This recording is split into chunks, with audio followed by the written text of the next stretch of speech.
तो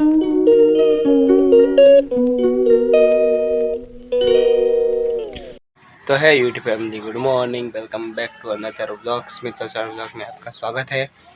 और ये देख रहे हो आप जो दोनों सोफे, ये मैं आज आया हूँ नारोल, तो ये दोनों सोफे भी बनाने हैं और एक बेड बैग भी है। मैं आपको थोड़ा ही दिखा पाऊँगा, ज़्यादा नहीं बना पाऊँगा क्योंकि मेरा है ना वीडियो बहुत ही कम बनता है, बहुत ही मतलब है ना 1.5 मिनट का वीडियो ही मैं बना पाता हूँ, ज़्यादा नहीं बना पाता हूँ।